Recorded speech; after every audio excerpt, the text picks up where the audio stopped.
सुप्रभात सभी को। आपकी साइंस एक्टिविटी उद्देश्य विस्थापन अभिक्रिया का अध्ययन। तो आज की एक्टिविटी में हम पढ़ेंगे एक विस्थापन अभिक्रिया होती है 10वीं क्लास में, हालांकि उससे पहले भी हो सकता है, उसके बारे में कहीं जिक्र मिले, लेकिन 10वीं में तो उसके पर्सन भी बनते हैं। विस्थापन अभिक्रिया, विस्थापन का मतलब होता है हटाना। जैसे बोलते हैं ना, जिसकी लाठी उसकी भैंस, सुना है किसी में? क्या मतलब होता है इसका? बताओ, सुना तो है, बताओ क्या मतलब होता है? मुहावरा आता है, जिसकी लाठी उसकी भैंस। जो ताकतवर है वो क्या करता है? सत्ता पे अधिकार करता है ना, कुर्सी में वही बैठता है जिसकी मतलब दम होता है, चाहे पैसे का हो, चाहे बाजू में हो, शारीरिक हो, चाहे पैसे का हो, पता तो होगा। ऐसे ही इस एक्टिविटी में हम देखेंगे कि एक जो शक्तिशाली धातु है, धातु पढ़ा होगा, धातु और धातु आते हैं तुम्हारे 6th 8th क्लास में। तो एक शक्तिशाली धातु है जो, वो एक कमजोर धातु को उसके विलयन से, विलयन मतलब होता है गोल, गोल हम तैयार करेंगे, ठीक है। और उस गोल में से देखेंगे कि एक धातु दूसरी धातु को कैसे हटा देती है, साइड में कर देती है, ठीक है।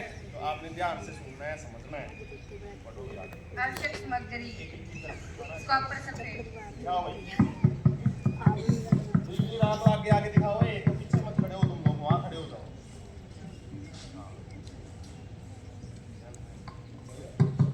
हाँ भाई, ये कॉपर सल्फेट आपको ऐसे डब्बे में मिलेगा बंद अपनी साइंस लैब में, ठीक है। पाउडर फॉर्म में होता है। इसी का हमको विलयन तैयार करना है। देखना, यदि आपको कोई बोले ना कि इसका विलयन तैयार करके दिखाओ, तो वो कैसे तैयार करेंगे, यहाँ पे ध्यान से देखनी है आपने एक्टिविटी। हाँ भाई, दूसरा लोहे की कील दिखाओ, इसको आगे आगे आगे दिखाया करो। हाँ वहाँ पे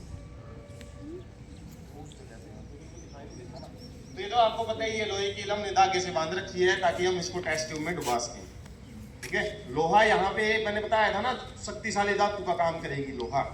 और जो कॉपर है, तांबा, देखा होगा आपने तांबे के बर्तन, वो एक कमजोर धातु का यहाँ पे काम करेगी।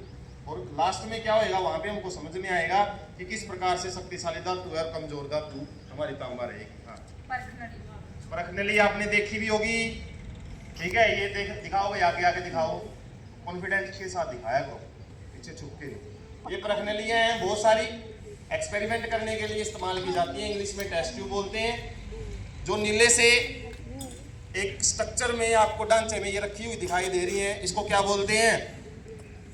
क्या बोलते हैं? टेस्ट ट्यूब स्टैंड या फिर परखनली स्टैंड।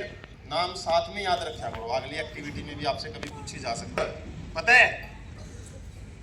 देखने पे ध्यान है, बस देख के हाँ ये बिकर होता है। वैसे तो कोई नहीं बताएगा कि बिकर क्या है। क्यों बोलते हैं इसको बिकर?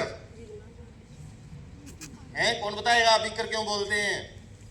क्योंकि इसकी बीक होती है। बीक मतलब चोंच, जैसे पक्षियों के चोंच होती है ना, ऐसे इसकी भी एक चोंच है। डब्बा होता है पानी का घर पे, है ना, उसके भी एक साइड में चोंच, वो भी बिकर का ही काम करता है, ठीक है। क्यों होती है चोंच? ताकि जब हम उड़ेले कोई भी चीज इसमें से, तो वो थोड़ी सी जगह से ही आए, वो फैले नहीं, इधर उधर ना गिरे, ठीक है। वही है जो हम डेली लाइफ में यूज करते हैं, वही बातें। हाँ, इसको बिकर बोलते हैं। अलग अलग कैपेसिटी के होते हैं ये। इसकी कैपेसिटी कितनी है भाई, बताओ कितना लिखा हुआ है इसके ऊपर? हाँ, 200 तक की वैल्यू है इसमें। 200 मिलीलीटर तक का तो आप माप से ले सकते हो, इसके अलावा थोड़ा सा और एक्स्ट्रा ले सकते हो। इसमें एक्स्ट्रा लिया हुआ है, तो ठीक हो सकता है 100 मिलीलीटर एक्स्ट्रा भी हो। तो जैसे आपको बोले ना भाई 200 मिलीलीटर पानी लेके आओ या फिर 200 मिलीलीटर कोई अमल लेके आओ, तो आप इसमें माप भी सकते हो, ठीक है। मापने का भी काम करता है। हाँ भाई, आपकी जल। हाँ, जल इसके अंदर है ही है। फॉर्मूला क्या होता है जल का? क्या फॉर्मूला है? H2O, हाइड्रोजन ऑक्साइड भी बोला जाता है, इसको H2O। हाँ भाई, आगे। सिद्धांत विस्थापन अभिक्रिया के दौरान एक अधिक क्रियाशील धातु जैसे लोहा कम क्रियाशील धातु जैसे कॉपर को विलयन से हटा देती है। समझ में आया?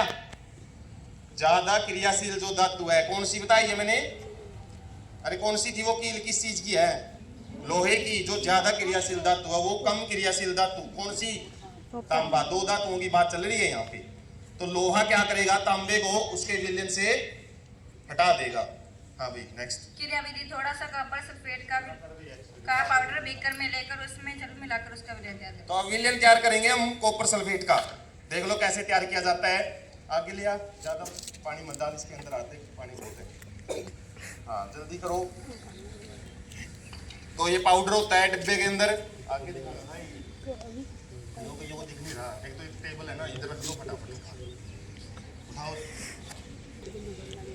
तो ये हमने जल लिया टेस्ट ट्यूब में। अब क्या लेंगे इसमें, कॉपर सल्फेट। देख लो ये पाउडर सा होता है, कॉन्फिडेंस के साथ। देखो डिटर्जेंट होता है ना, जैसे घरों में सर्फ होता है, वो घोला गया है, बस उस जैसा ही है एक प्रकार का। वो नहीं है कभी सोचो उसके साथ एक्सपेरिमेंट करने लग जाओ, उस जैसा लगता जरूर है। ठीक है, इसको हम घोलेंगे अच्छे से। एक जो ये डंडी के साथ घोल रही है, इसको बोलते हैं ग्लास रोड। जैसे चम्मच के साथ घोलते हैं ना हम, तो साइंस में ऐसे चम्मच वगैरह इस्तेमाल नहीं करते, कांच की ही बनी हुई छड़ होती हैं, छड़ी जैसी संरचनाएं, उनको ग्लास रोड बोलते हैं। तो इसको हमने घोलना है अच्छे से, और तब तक घोलना है कि हमारा जो पानी है ये कैसा नहीं हो जाए, बिल्कुल नीले रंग का। तो ये क्या तैयार कर लिया हमने, कॉपर सल्फेट का विलयन। क्या तैयार किया है, आवाज तो आई नहीं रही आपकी। कॉपर सल्फेट का विलयन है ना। हाँ, उसके बाद देखो ये नीले दिखा भाई, आगे आगे दिखा इनको।